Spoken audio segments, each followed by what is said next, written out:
Hello students, KTHM College, Department of Political Science, Class MA, MCom, MSc, Semester 2nd. Myself Chandanshri Vasudha welcome you all for the subject Human Value and Human Rights. That is additional credit for you. So students, we have gone through the second unit. We have learned about the second unit, which is human rights, enforcement and mechanism. So this is the last lecture of the second unit, which is in which we are going to see some commissions which are on the minorities and scheduled caste and scheduled tribes. Okay students, let us start now. So students, in the second unit, human rights enforcement and mechanism, the next commission we are going to study, that is National Commission for Minorities. So minorities, according to the UN sub-commissions on prevention of discriminations and protection of minorities. So what they say, what is minorities? So a group numerical inferior to the rest of the population of state is non-dominated position, in the non-dominated position, whose members being national of the state, possessions ethnic or religious or linguistic characteristics differing from those of the rest of the population, and shows if only implicable sense of solidarity or directed towards the preserving their cultural, traditional, regional regional languages. So however, there is no common understanding amongst the state nation on the subject, which is the minorities. So the objective factors means existence of the sharing ethnicity, then language or religions.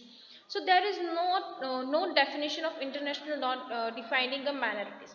But we have means for our clear dimensions, we have done the that UN means United Nations sub commission has given one explanation about the minorities. So the Declaration on the Rights of Person belonging to the national, ethnic or religious or linguistic minorities adopted by the UN in 1992 refers to minorities as based on national or ethnic, cultural or religious or linguistic identity, and impose a duty on a state to take necessary steps for the promotion of their identity and to protect their human rights.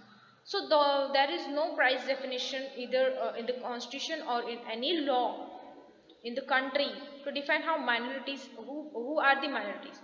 So generally the article 25 and 30 of the constitution are interpreted that from for the various rights of minorities. So the National Commission for Minority Act was in 1992 left the discretions that to the Union of India to notify any community as a minority. So the community accordingly, we will say that minorities, we know them, that we have done we have learned from since from our pre and post independence. So the Muslim, Christians, Sikh, Buddhist, Parsis have been notified by the government of the India as a minority.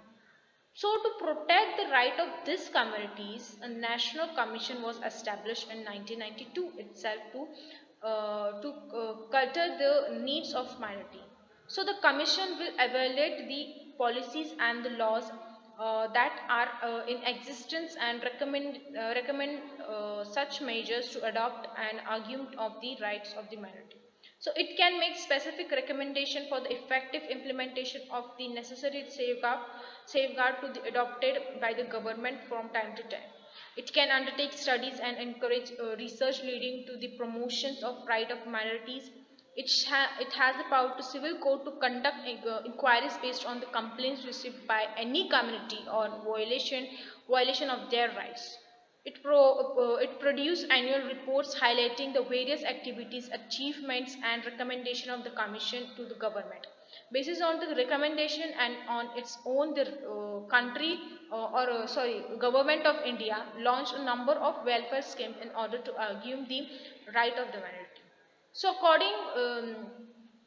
along with the Union of India, 15 states have established the Commission of Minorities in their respective state.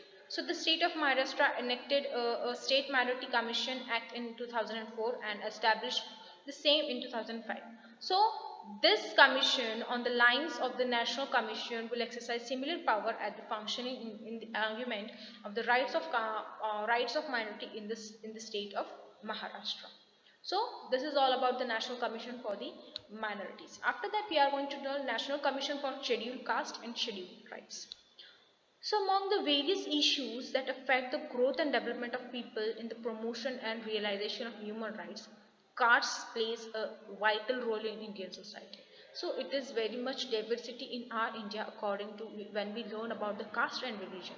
So the selfish interest of majority section of people branding themselves as upper caste brought the concept of untouchability and left a section of people in wildness branding them as lower caste. So this lower caste people normally described as a scheduled caste and tribes.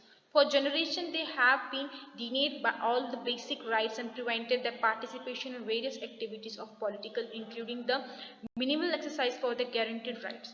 So, moved by their plight, a number of statements, human rights activists fought against the appeals and demanded equality and concession to be extended constitutionally in order to enable them to exercise and realize their right on par with other section of the society.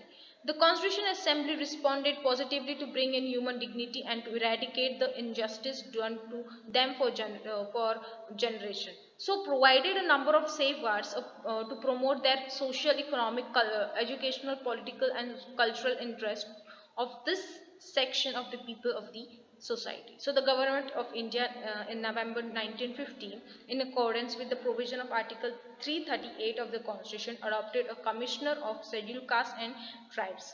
It was a duty of Commissioner to look after all matters relating to the safeguards provided under the various provision of the Constitution of the promotion of this committee and report to the President of India on the working of safeguards. So the Commissioner's officers was expanded in space to cover various states and administrative units for the grassroots level. So the constitutional amendment of Article 338, 65th Amendment in 1990, the Government of India constituted a National Commission for Scheduled and Caste and Scheduled Tribes as a statutory bodies. So the Commission is committed to implement the Protection of Civil Rights Act 1955, which was mainly advocated by the abolition of untouchabilities and the SC and STs and the Prevention and Atrocities Act 1989. So the Commission will not only guide the union or state government or union territory, but also has right to participate in process of planning or social economic development aspects of scheduled caste and scheduled tribes.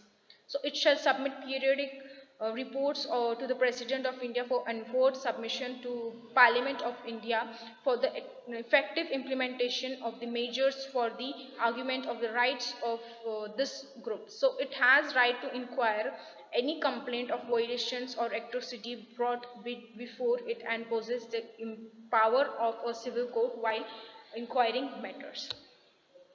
So students, there are many things in of the National Commission for the State for the Scheduled Caste and Scheduled Tribes.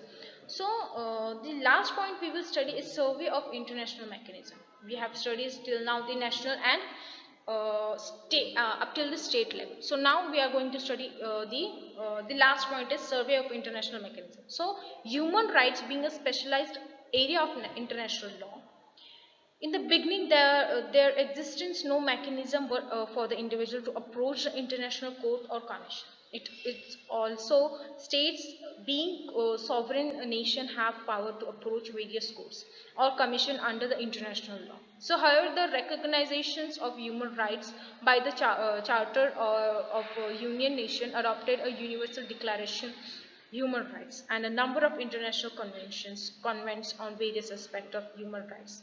A mechanism of for individuals at the international level acquired significance. So accordingly, in earlier 1970s, the national state established international complaints mechanism to receive complaint from individual under the working core treaties of human rights stated. which are stated for the name of brackets indicating the name of complaint body. Okay. So the bodies are, we will see some of them, that are the International Convent of Civil and Political Rights.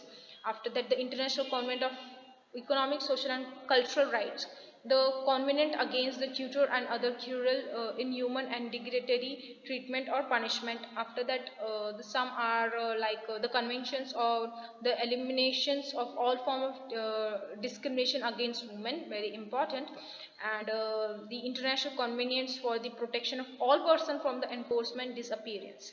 And last one we will see, that is the conventions on the rights of child and its optional protocols. So that is committee on rights of the child. So this is the survey of international mechanism.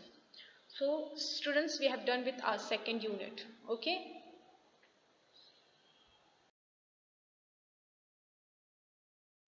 we have done with our second unit.